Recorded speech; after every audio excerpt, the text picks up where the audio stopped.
Every business wants good customer reviews. Every customer wants a good experience. So what happens when both sides click? Or in some cases, when they don't? From Yelp and Entrepreneur Media, this is Behind the Review. Behind the review, dig deeper too. Behind the review, get all the news. Food, flowers, fixing, make business boom. Behind the review, dig deeper too. I'm Emily Washcovick, Yelp small business expert. Behind the Review features conversations with business owners and customers who wrote one of their Yelp reviews. In our discussions, we talk about lessons they've learned that can be used by other businesses to improve their own reviews and their bottom line. Occasionally, I also talk to industry experts who have additional insights into things like customer experience, small business technology, or just general advice for running a successful business. Today, I'm doing my first ever Business Owner Roundtable.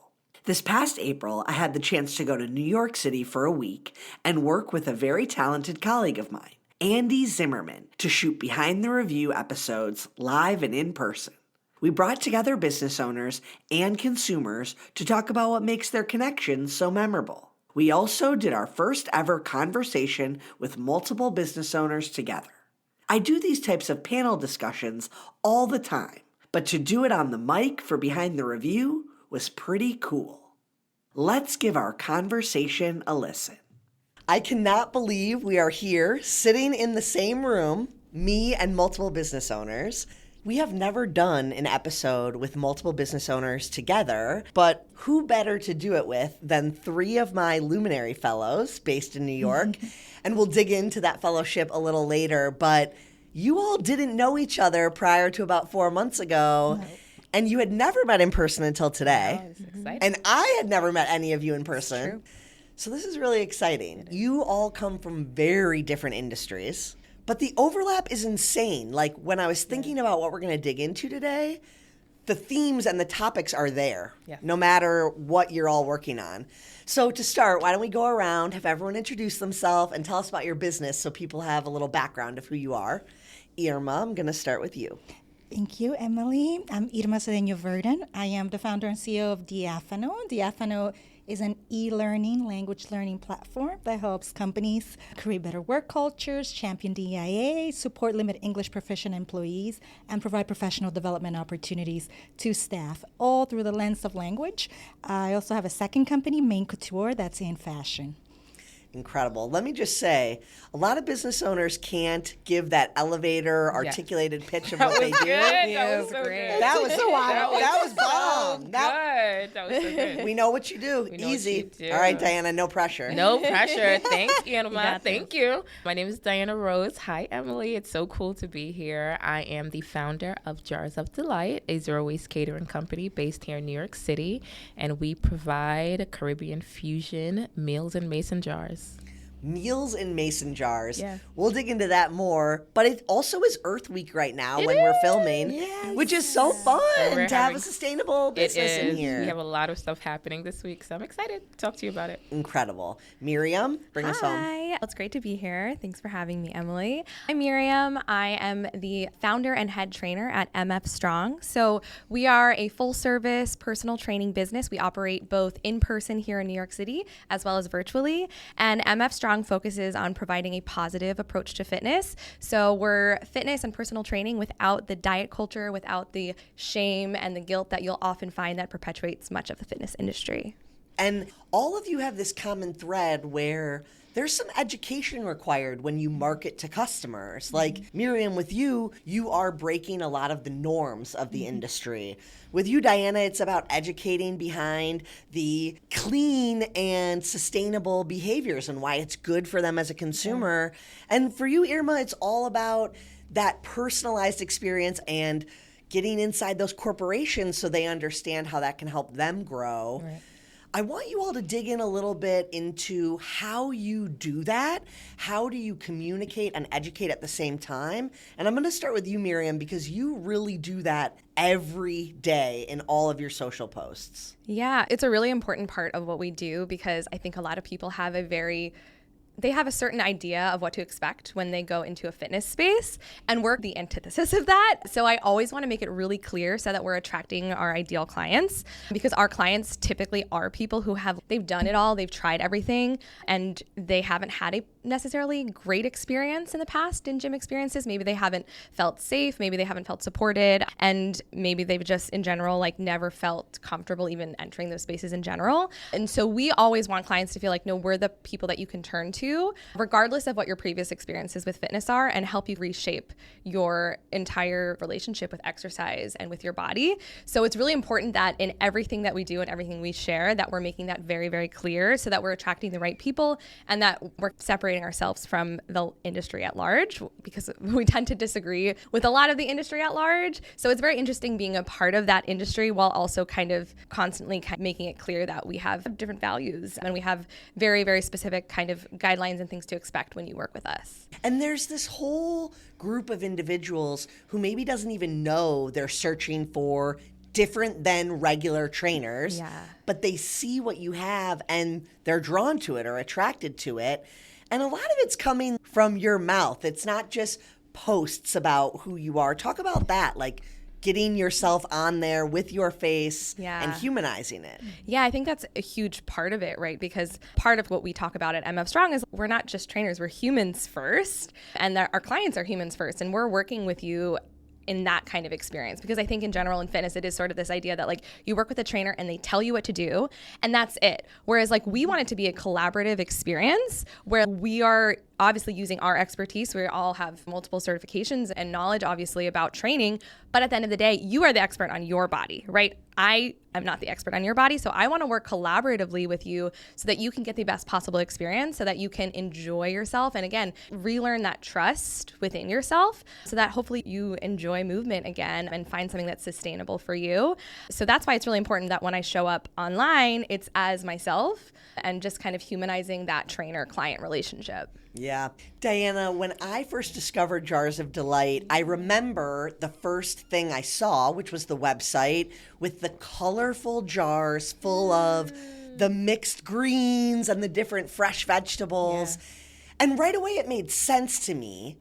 But I think that even if customers are drawn to how beautiful it is or the terminology for sustainability, they might not understand the impact on the earth or even maybe why the price is what it is. Yep. How have you connected those dots? Yeah, that's really important because one of the biggest things that I saw when I started Jars of Delight, which the genesis of that was really, I was a personal trainer from MMA fighter, and that's how it started.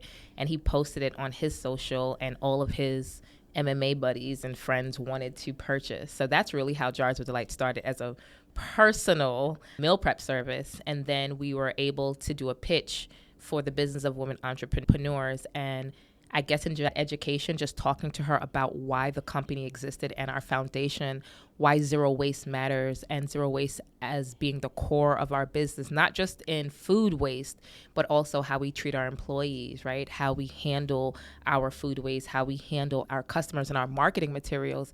She was like, I want to book you.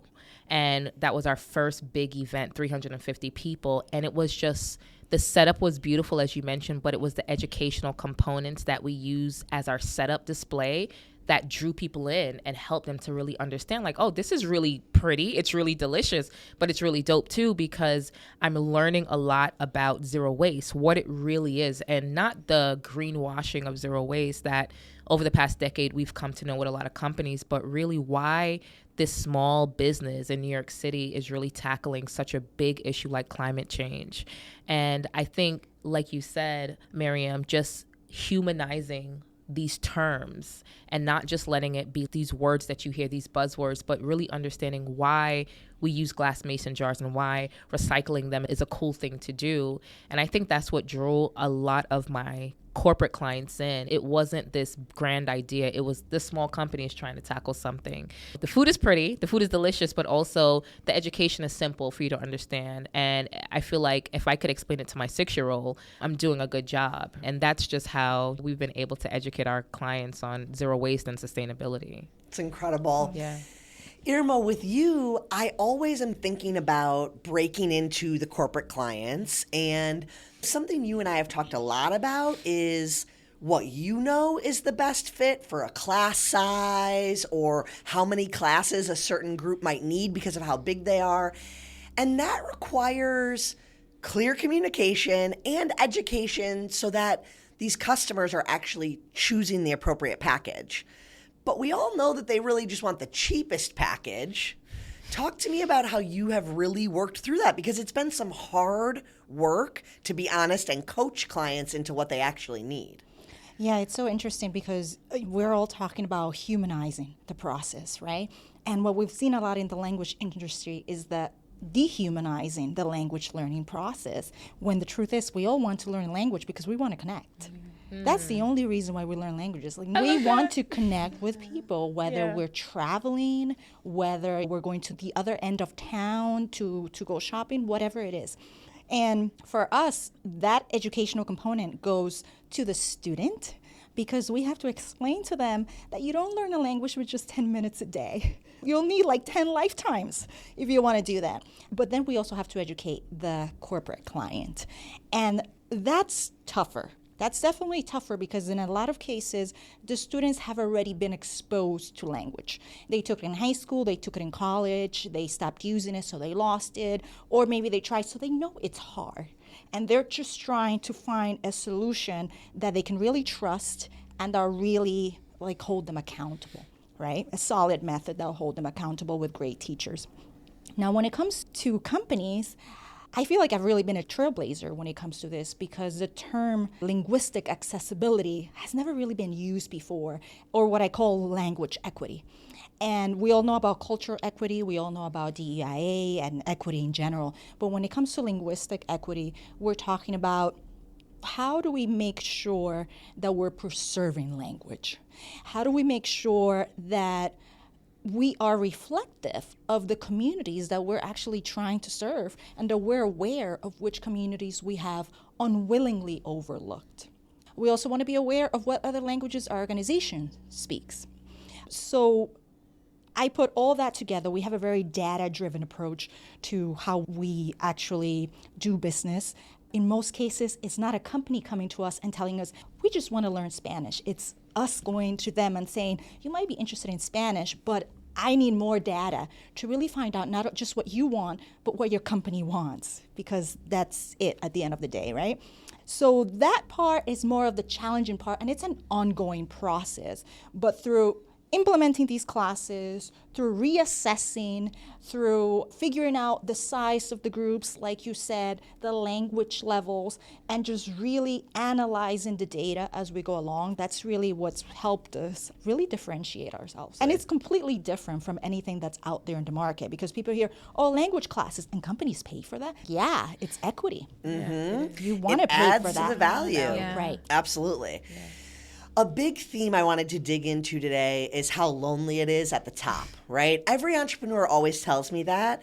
I think female entrepreneurs experience it even more because of battling gender inequality in your industry, or just being able to find like-minded people to network with.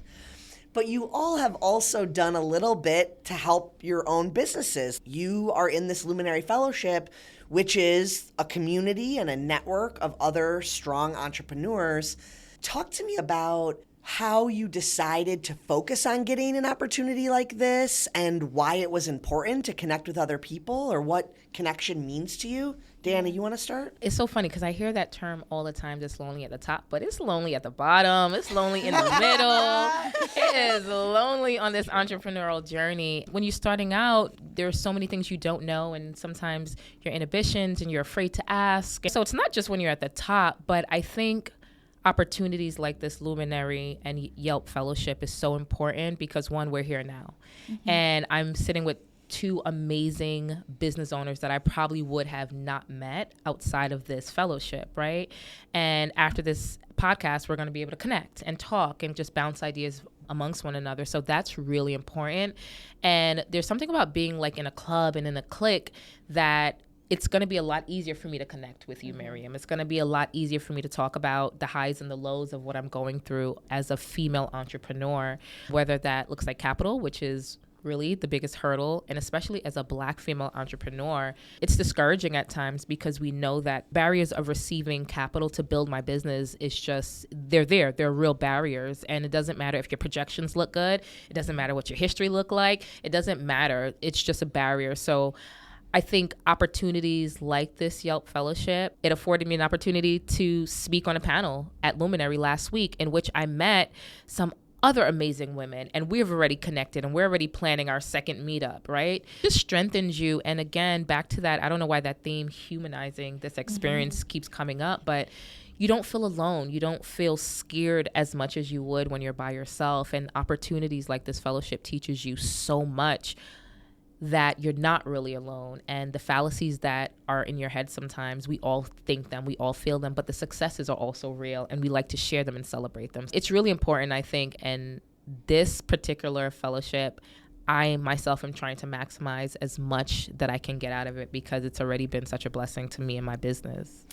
I did a bad job setting up the fellowship, so let me give our listeners a little context, and then we can keep digging in here. But Luminary is a group of strong female women. They also have allies included as well.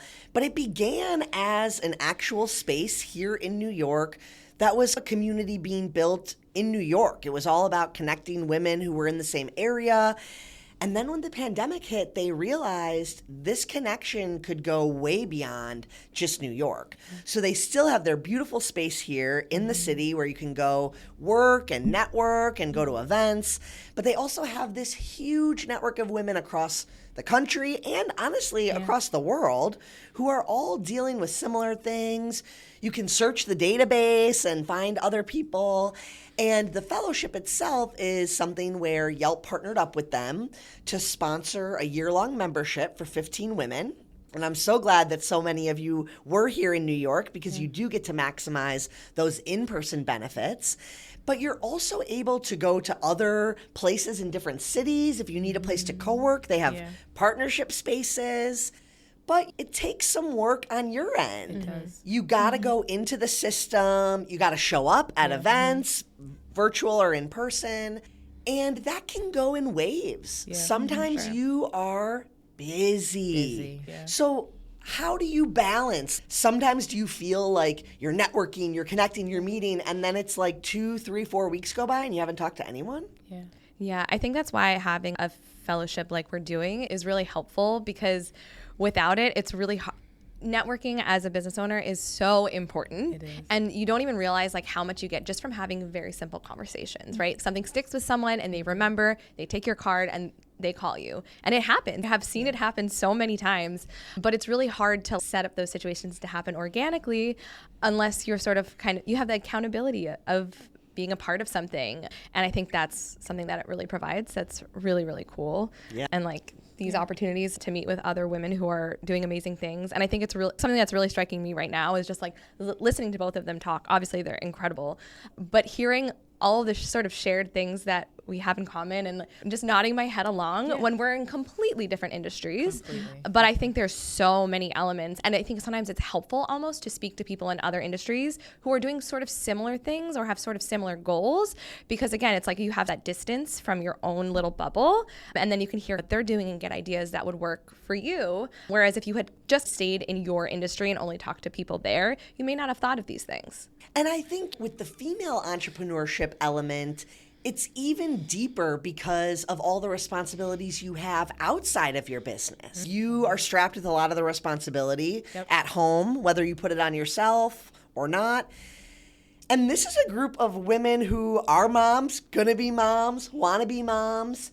And a big theme there is like, I own my own business so that I can do those things. But how do I step away and feel like it can run? I'm going to go to you, Irma, because you're currently pregnant and you're planning for this period. What are you doing to get ready? Well, I think getting ready, first of all, you're never really ready for anything. Not to be a mom, not to be a business owner. I always say, if I had known all the challenges of entrepreneurship, like, thank God I was naive. Because otherwise I wouldn't have gotten as far as I've gotten. But I think the preparation starts way before, right? You want to start the process of really delegating from day one. The day you start your business, start to realize what are the areas that you're not really an expert at and that it wouldn't serve you to become an expert at. For example, for me, I'm not interested in becoming an expert at social media, so eventually I had to hire a social media manager. And there are certain things within my business that I hold on to a little bit too tight, right? And those are the things that, oh my gosh, I'm going on maternity leave in September and I have to start letting go of those things slowly. I think allowing myself maternity leave was a gigantic step for me, because I had a moment there where I said, you know, because I'm not in corporate America, I'm going to miss out on maternity leave. And then I was like, wait, I own my company. Yeah. I can go on maternity leave today if I feel like Right. it. But how do I do that in a way that things don't just fall through and that I don't let my staff down, I don't let my teachers down, my clients down? And one of the things that I've started to do is I've started to delegate little things here and there that I've been holding on to. We've been creating a course, an online course for staff members, for new staff members, where they can actually go in and instead of us explaining to them this new procedure, hey, it's already on here. We've created videos for you. You can actually do it. You'll understand, why do we use this project management system? How do we use MailChimp for the newsletter? How does the back end of our website work for simple changes? So that's been quite helpful. And then in addition to that, I have a wonderful teammate that helps me out a lot, but I'm hiring an additional one that's going to take on a lot of that admin. And I think also keeping an eye out for what are those things that perhaps you're too eager to do that your clients can live without. So for example, we have a portal at my organization. And on that portal, the client can find everything. They can find their Zoom links, they can find class information, teacher information, how to contact our online school, everything. And sometimes they still come to us for help with certain things. So we have to just have a little bit of tough love in that sense. So there's been a lot of preparation, and I think it's not going to be perfect. And I think there's probably going to be one day a week that I'm going to say I'm going to need some other type of stimulation, and I will check emails and whatnot. But for the most part, a lot of my work is going to be delegated. I love it. I love it. So important. Diana, you already have kids, so you've been doing the darn thing. The kids, the business. Yeah. 15, almost 15-year-old and a 6-year-old. And everything that you said, Irma, was so true.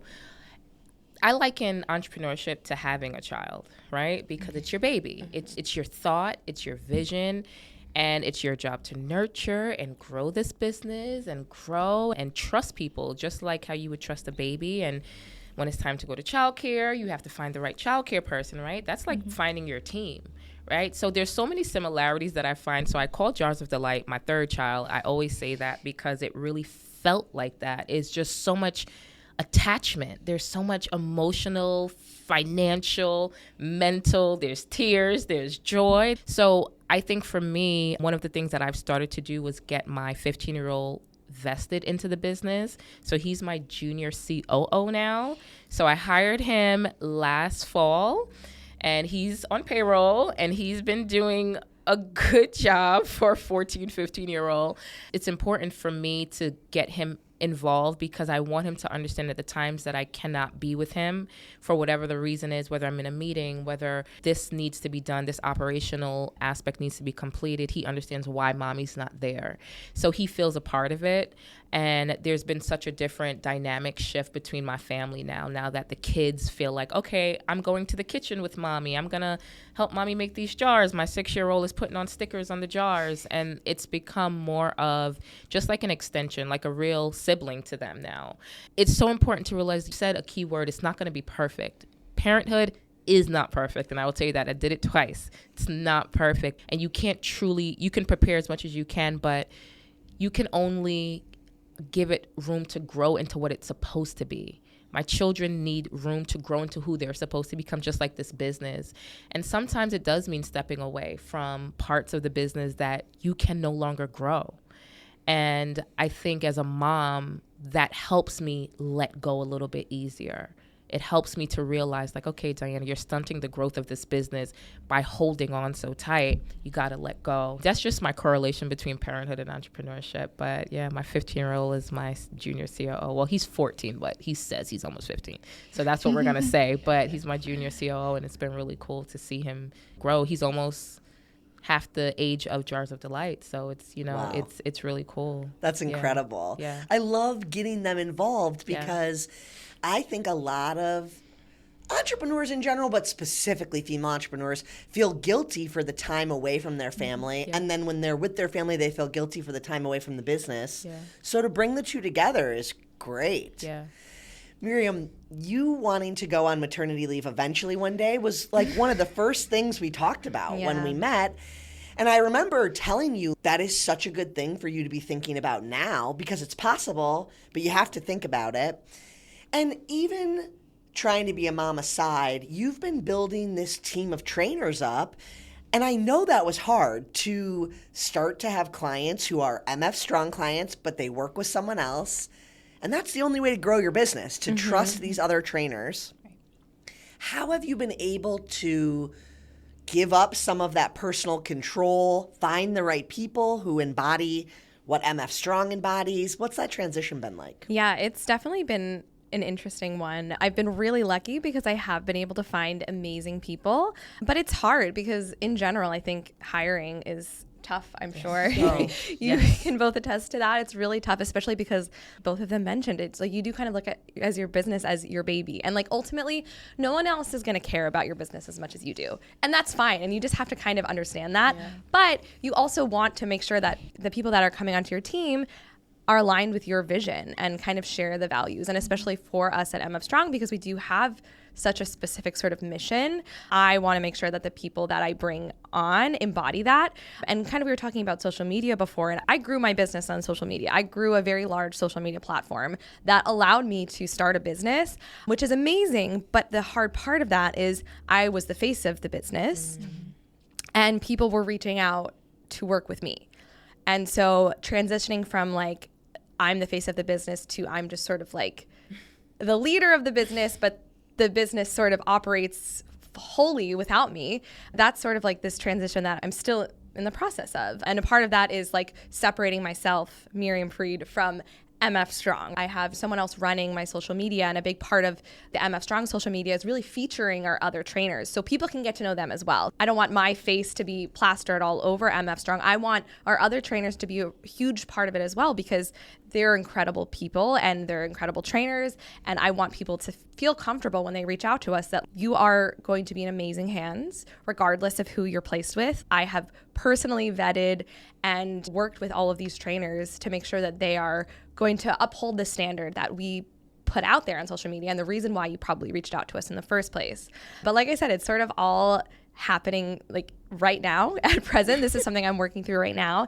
And I think this idea of I eventually want to be able to step away even more. I would like to start a family in the next few years. I have this goal of being able to do that in mind is sort of what's pushing me to make this happen and to really get on that track, and so that I can, fully step away for a little bit and be able to feel comfortable doing that. I'm going to stick with you for a minute because your partner is a part of your business as well, your husband. And I know a lot of female entrepreneurs who in the past 3 years have brought their husband on board. And back in the day, this was always the flip, right? The plumber whose wife did the accounting, the restaurant whose wife ran the back of house. So true. But in the pandemic, it's like all these circumstances where these women have grown their So business true. and they're like, we can support this family. You want to come over and help me? Yeah. Talk to me about how that's been for you, the pros, the cons. What's it like? Well, so my husband was working in the fitness industry already. He was personal training, managing a gym. I was at this time several years ago, I was starting to, as a solo entrepreneur, build up my business, gain a lot of traction and interest and clientele. And I sort of always had this idea of like, I would love, as I start to expand my team, I would love for you to do that role for me because I obviously trust him. I think he's an incredible trainer and he's really good at what he does. But he was working for a gym like full time. And then the pandemic happened and gyms across New York closed, and that gym shut down for good. Like they were completely closed. The pandemic just hurtled us forward and I was able to immediately bring him on, which has been such a blessing, honestly, because I was able to bring someone on that I do trust, who does care about the business as much as I do, which again is a very rare thing. And we can kind of work together to build this business that is going to support us in having a family and being able to live the lives that we hope to live. And so, yeah, we work together, which is a very interesting thing. I think it works well for us. He is incredibly supportive of me and he's incredibly supportive of the business. Like he really, really believes in it. And he also came in with his own full schedule of clients already. So we incorporated his clientele into my business, which, yeah, it was like a sort of blessing in disguise that the pandemic obviously was very tough. We were constantly trying to pivot, but it did end up bringing us together and allowing me to bring him on and join the team. And he has absolutely no sort of old-fashioned qualms about being the husband who's supporting his wife's business at all. He loves it. I love that. I love it. I think a big theme when we talk about stepping away from the business is diversifying revenue streams. And I've talked to each of you individually about this, but that's one of the hardest parts of being a business owner is brainstorming and imagining what those revenue streams could look like. And like you mentioned, Diana, when you come up with a new one, where are you going to pull back? What are the areas that maybe you're not going to do as much of? Yeah. I'm going to bring it to you, Irma, because you and I worked on new package pricing and like big pie in the sky.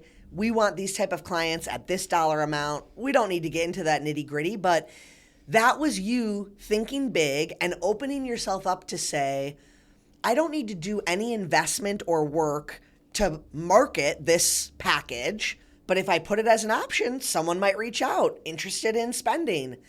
How did you get yourself to a stage of, all right, I'm going to shoot for bigger, I'm going to do something different than what we do, I'm going to add on to what we've been known for recently? Well, I think one of the things is just assessing needs, right, within your clientele. What else are they asking for that you're not offering? For example, when I started my company, I was the one teaching, like you. I was teaching, and I was teaching Spanish. It was the language I could teach. And then I realized, hey, if I want to actually grow, if I want to scale, I need to make this a company of languages, not a company of Spanish. And that became English, Italian, French, Mandarin, Japanese, American Sign Language. A lot of companies were not offering American Sign Language.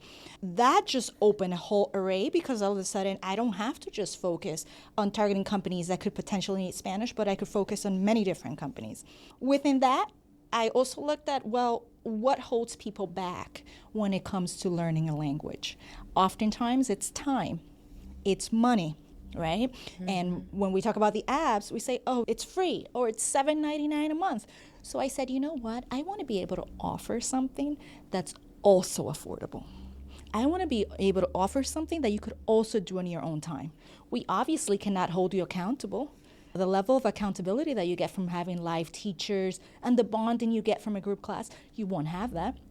But I can still give you something. And how do I make that different? So I decided to create a membership, a self-paced video membership that would allow you to go at your own pace, but that gave you the same feeling as being in a live class. And there was homework involved, and there were quizzes involved. So you had some of the gamification components, but you also had the, oh, my teacher is actually asking me to repeat something, like you're in a real class. So that was another one, very affordable, $14.99 a month. You get a month free if you sign up for the whole year. And that was just an add-on. And when I sell to clients, to corporate clients, I'm able to say, oh, you have an issue with scheduling? Don't worry. We have Spanish, Italian, and French also available as a self-paced option, very cheap. Let's make it an add-on, you know? Or maybe I just throw it in free, depending on the level of the package. So that's kind of like what you and I worked on in terms of packaging. Then other opportunities pop up. For example, sometimes clients ask for something else. And one of the things that they asked for was, hey, Irma, does your company offer proficiency testing? And I learned from Richard Branson the answer is always yes. I love it. You're like, by tomorrow, I do. And I did. And I did. And I have to say that offering language proficiency testing has been one of the easiest and could be a very profitable revenue stream for us. And the way language proficiency testing works is if you have a role within your organization that you want to fulfill and you need to find out if that candidate speaks another language, you should have an external company actually test them. And we do that in terms of orally, listening, comprehension, reading, and we make the process very easy for the candidate. And it's been great. It's been great. It's wonderful to be able to offer clients an entire array of options where I can always say, well, we have this. How about this? How about we make this change? How about I change it into this other package? And I think that personalization component is just something you cannot get at other places. And there's a key distinction here between listening to what your customers are asking for and offering more things versus listening to the feedback your customers have and making reaction changes to your business, right? Sometimes when we're talking about reviews or even like direct messages on social where a customer shares their opinion, we don't want to always be emotionally changing everything because we're reacting to what this one person says.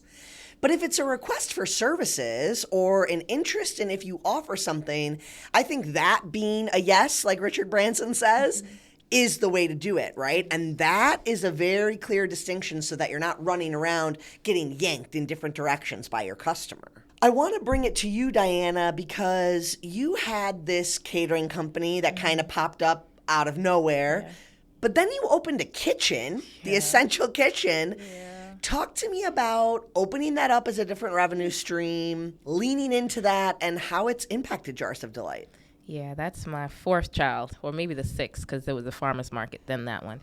The Essential Kitchen has, I'm not going to lie, been the hardest endeavor I've ever faced. It has been the most hardest and one of the most rewarding. So Essential Kitchen is a 6,500 square foot warehouse that we converted into a commercial kitchen and business suite. So the first floor is 5,000 suite kitchen that we rent to clients, food clients and food entrepreneurs that do not have a brick and mortar, but need one to scale or to take on contracts. And the second floor is a 1,500 square foot suite that we call it, with conference room and rentable office spaces. I'm not going to lie, Jars of Delight did take a back seat because the kitchen is such a heavy lift financially, mentally, emotionally, all the things. But in the same aspect, right before I opened the kitchen, I had won a 6-figure contract with the Department of Health to provide emergency meals for the city during the pandemic. And we were doing something like 3,000 meals a day. And I had to rent a kitchen, and I'm not going to lie, I had to rent out a private kitchen because we were a 24-hour operation. I was paying their mortgage maybe 3 times over. And while it was okay because I needed the space and they came through and I needed the space, but then I realized if I was going through that, so many other businesses must have been going through that, because I could not tell them, oh, I'm going to cook out of my house. That's just, one, it's not legal, and 2, it's not possible at scale. I took most of all the revenue that I made from that city contract to open up Essential Kitchen. Of course, the idea is once the kitchen was done, I was going to use it for Jars of Delight. But what ended up happening is during the pandemic, we launched a farmer's market in partnership with the Long Island Railroad. And because all of my corporate clients had canceled our catering contracts and we were catering 300, 400, 500 person events, I had no catering going on during the pandemic in 2020. Unfortunately, where I live in Southeast Queens, people were dying at such an alarming rate. And throughout the entire country, we were like one of the hardest hits community throughout the entire country. And I knew my background is in community health and sustainability. And I knew there was a real correlation between chronic and communicable disease and lack of access to healthy food and exercise and fitness, like all of those things combined. And I started looking for a farmer's market and could not find one in my community. So I said, okay, we're going to open up our own farmer's market. We launched that in the middle of the pandemic. It was widely successful. We had about 700 small businesses that registered with us between 2020 and 2021. So we have 763 registered businesses under the nonprofit I had to start during 2020 to open up the farmers market. I took one poll, Emily, out of the 763 clients, businesses, 300 were food businesses, and I took one poll asking everyone where were they cooking. And unfortunately, and almost unanimously, everyone said from their home. And I was like, oh my God, this is not going to work. This is a big problem. And mind you, Jars of Delight was still trying to figure out what was going on with that. So I said, we need a commercial kitchen. And then I followed up with, why are you not cooking out of a commercial kitchen? What are the barriers? Cost, location, distance. And I said, okay, well, we're going to open up one. So I took a lot of, again, the revenue that I had gotten from the contract from Jars of Delight for the catering contract with the city to open up this kitchen.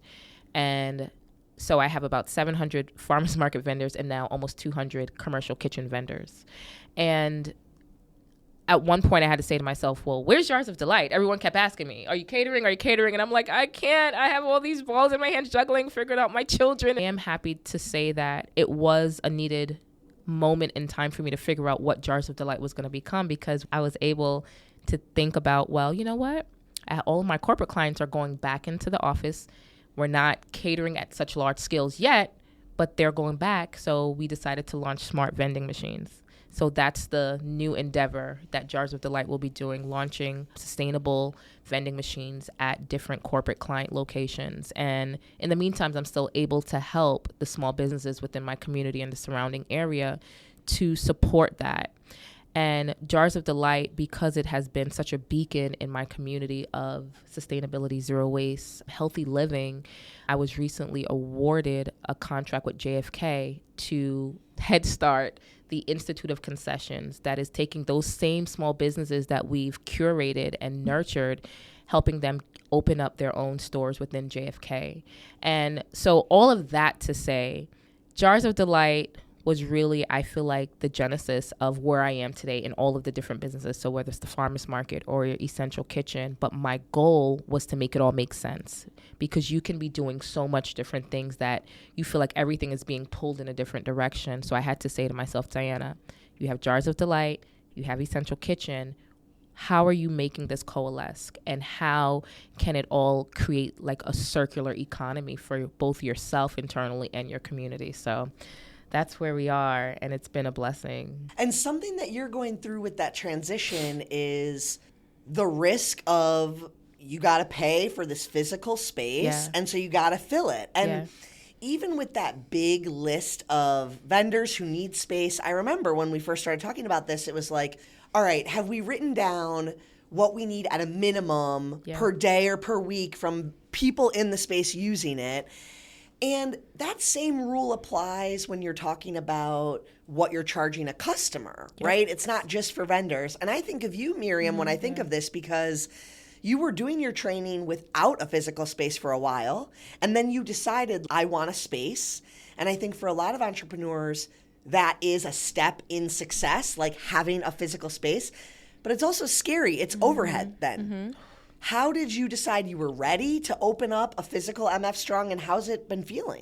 I didn't decide. It was literally thrust in front of me. I was provided the opportunity, essentially. I had actually said for a while that I didn't want a physical space because I had been here in New York at the start of the pandemic when like I was 100% in person training clients, and then March 16th, all the gyms that I trained out of messaged us to say we're closed, and that was it. And then I was like, okay, well, I have a business. I need to make money. And we had to immediately pivot to an entirely virtual business, literally within like hours. I got all of these emails from the gyms that I trained out of. At the time, I was using like independent training gyms to train all of our clients. I had just hired 2 trainers. I literally expanded my business. Late 2019 was when I was like, I'm ready to hire. I'm ready to bring people onto the team. I'm ready. We have the demand. I have a waiting list. I need to bring on new trainers. And I did it. And I brought these trainers on. I hired 1 person at the end of 2019. And by early 2020, I was already ready to hire my second person. Did that. And a month later, everything shut down. So now I had taken the step to hire, and I had now people relying on me and the business. And then all of a sudden, everything shut down. So literally within hours, we were setting up Zoom. We were setting up, I think even probably at that time, I don't even know what Zoom was. It was like Skyping with clients and figuring that out and pivoting immediately. And luckily our clients were down for it because they didn't really have any other option and they didn't want to just be sitting in their apartments not moving. So everyone was pretty game for it. We were very lucky for that. But because of that, I was really spooked out of the idea of opening up a physical space because I had a lot of friends and colleagues who were gym owners and they lost everything. And that was terrifying to me. So though I had once before that had this goal of eventually probably having my own space, I was like, you know what? I don't think we need a space. I think we can operate virtually and we can figure it out. And I think it's just the safer option.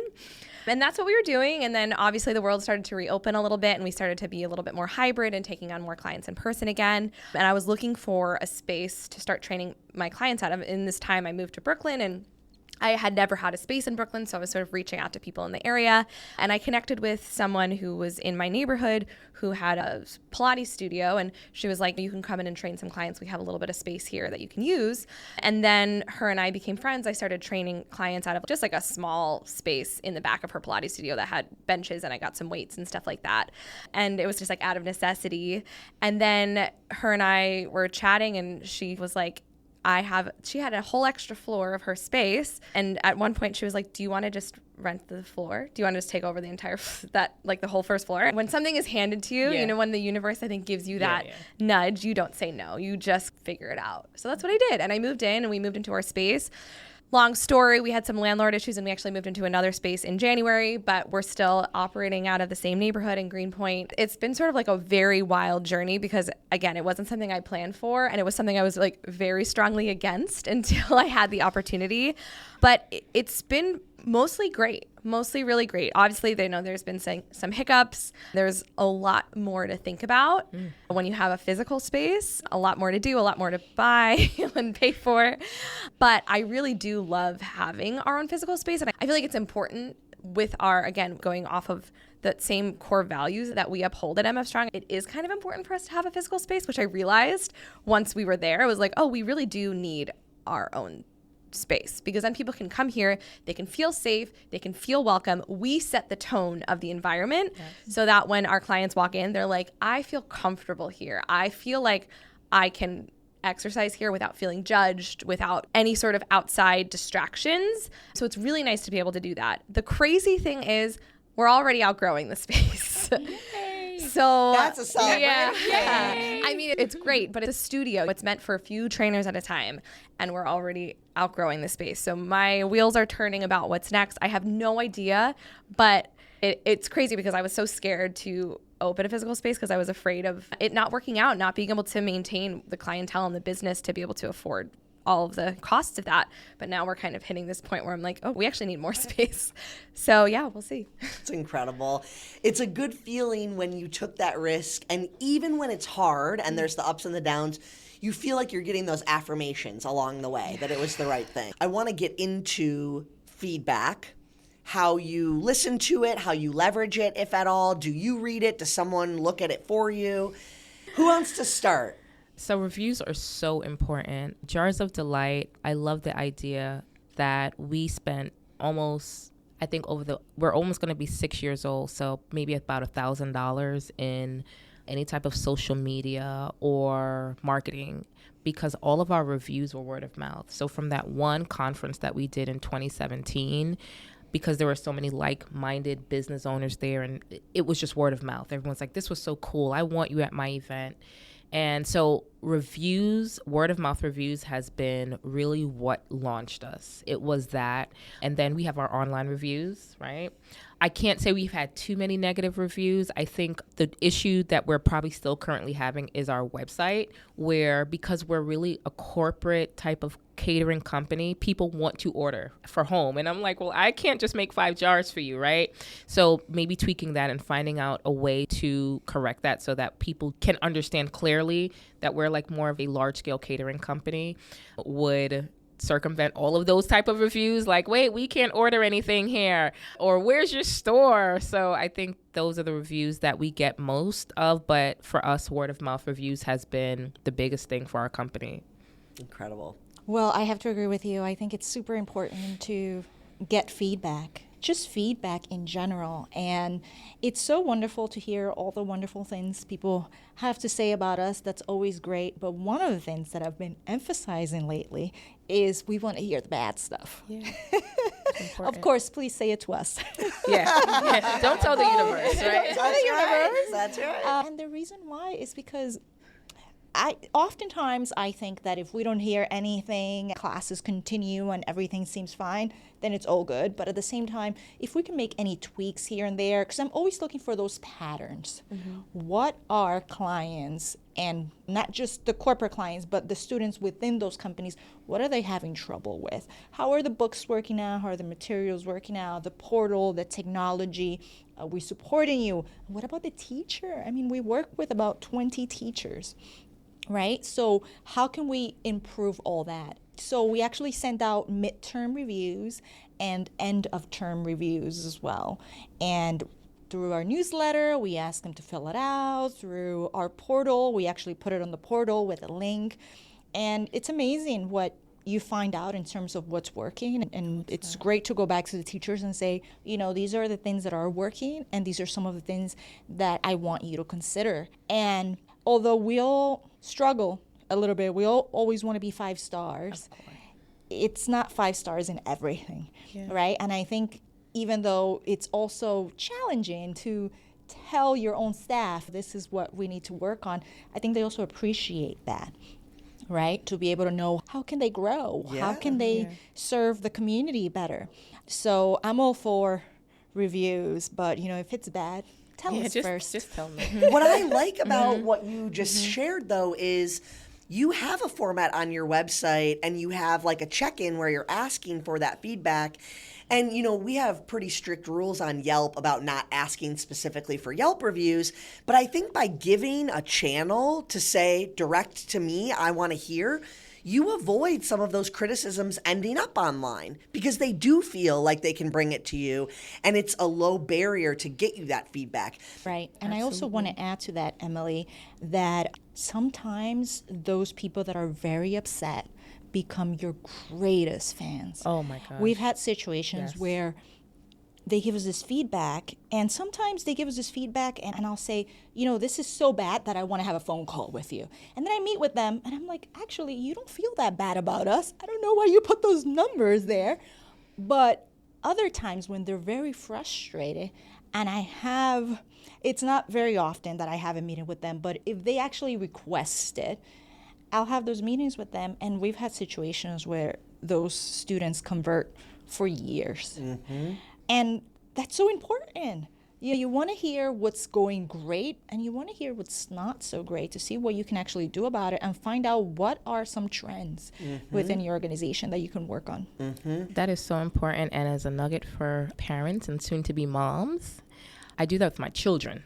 I have reviews with my children as to how am I doing as mom, right? Because it's like, just like your business, you want to know how you're doing. I have those conversations with my kids, like, let's have a talk. How's mommy doing right now? And like you said, because I give them that open access to speak to me, there's a lot less lashing out and acting out because it's a safe space. So you've created a safe space for your clients to come and vent to you. So that is real in both aspects of life. That's awesome. Yeah. I want you to talk about reviews too, but also weave a little of the social in because you do have such a big following. I know people message you. Well, it's interesting because it's much actually easier for me to navigate the business feedback than the social feedback. Look, business feedback for us is everything because it's one-on-one, right? If you are not happy with the person that you're working with or something is off, like that is your entire experience. And because I am in this place where I'm really trying, most of our new clients are going to other people, I am not in the session, so I don't know what's happening unless I'm able to get feedback. I do really love hearing that feedback, and then I know what sort of continuing education to work on with my trainers or what types of things we need to chat about. And also making sure that my trainers are every 2 months or so checking in with their clients of like, have your goals shifted? Are you happy with your progress so far? What do you want to work on now that we've been working together for a few months? Those things are so important to that one-on-one experience. In terms of social media, it's a completely different story. I'm still kind of trying to figure out how to not let that affect my mental health, to be quite honest, because I do have a large platform. I do talk about things that I guess are sometimes a bit controversial. Talking about more inclusive fitness, I think sometimes, oddly enough, people are triggered by that and very upset by that. So I am honestly at this point used to angry DMs or I'm unfollowing you or those kinds of things, or I would never work with you. Okay, that's totally fine. Probably not for us. And but you don't need to message me. You don't. It's actually okay to just unfollow without announcing your departure. It's not an airport. I've got to say, I will have periods of time where I'm totally fine with it, and then sometimes I will post something really from the heart and I will get a lot of really angry responses. I had this happen recently, actually, and I don't know, it will just hit me and I will actually need to step away from social media because it's a lot. So when you are more public facing, I think those criticisms are tough. The thing that I have to continue to remember is we're growing because of those things that I talk about that maybe other people in the fitness industry talk about. And I love everything that I want to talk to you more because I really love hearing about everything that you're doing in your community. But like a huge part of what I talk about are barriers to exercise. And it's not always as simple as if you're overweight, just exercise. It's not that simple because there are social and economic barriers. There are tons of that get in the way of people being able to just eat healthier and just exercise. And these are things that I talk about, and it upsets some people sometimes. I think over the years it ebbs and flows, but always trying to just stay true to the message and continue to put it out there because it does need to be heard. And I think it's a reminder when people push back that, oh wow, this is all the more reason to talk about it, you know? Mm-hmm. And I like how you mentioned you do have to emotionally step away, but you don't stop showing up. Even after you get those negative responses, I see you days later on there again. Yeah, exactly. You know, you take a pause, you take a breather, you do your own stuff that you do for yourself, talk to your therapist, talk to your friends, and go for a walk and breathe, exercise. Then it's like you remember the mission, you remember the purpose, and you get right back out there and continue doing it. Because, it's like it obviously needs to be said, and there's a lot of work to do. There's a lot of work to be done in the fitness industry. As much as it changes and as much as people are getting a little bit more on board with these ideas, we've got a long way to go. And I think all of you have this same approach of engaging online and responding and being a human and a business. And that's what's required when you're talking about what you do in person and how it translates to your digital presence. Mm-hmm. We covered so much ground. Is there anything that any of you wanted to talk about as it relates to building community, being a female entrepreneur, the online and offline, anything you thought we might talk about that I didn't tee you up for? I think we talked about so much. I'm just trying to. We did. I mean, I think I definitely want what you said on a T-shirt. It's okay to step away, but just keep showing up. I think that's so powerful because sometimes you forget that you can step away, but you stepping away does not mean that you're still not going to show up. I think that is so powerful. I need that on a T-shirt, Emily. All right, we're going to start making them. T-shirts, entrepreneur inspiration shirts. I love it. I also Irma. really liked when we were talking about getting our husbands involved. My husband is not part of my company, but he has a regular full-time job, and occasionally he comes home and he has another job. Yeah. So everything from reviewing contracts, giving me advice, I spent most of the day alone. So when he comes home, there's quite a bit for him to do. Usually, sometimes he asks me for a break, but I think it's so important to really pull them in and build that support system around you. Yeah, like you mentioned, it's like the business is a part of the family. It is. So everyone kind of has to be involved in a way. It is. Even if they're not directly involved like my husband is, it's like you can't, we need support. Right. We work hard. We need support, you know? Mm-hmm. And if the business succeeds, we all succeed. Exactly. All succeed. Exactly. All succeed. And that concludes our episode. Be sure to subscribe so you get new episodes every Thursday. I hope you enjoyed it and were able to take a thing or two away to implement in your own life. Whether it's a new idea that you can bring back to your business or a fresh perspective on how to be a positive influence as a consumer, we share these stories to inspire and create more meaningful connections in your local community. For more information about today's business or to connect with me, check out the show notes. Behind the review, dig deeper too. Behind the review, get all the news. Food for hours fixing, make business boom. Behind the review, dig deeper too. This episode featured a conversation with Irma Caderno, owner of Diafano, Deanna Rose, owner of Jars of Delight and the Essential Kitchen, and Miriam Freed, owner of MF Strong. Special thanks to Holly Hanchy, who helped edit this episode. To learn more about the story, head to yelp.com/behind the review and check out the guest details and episode takeaways.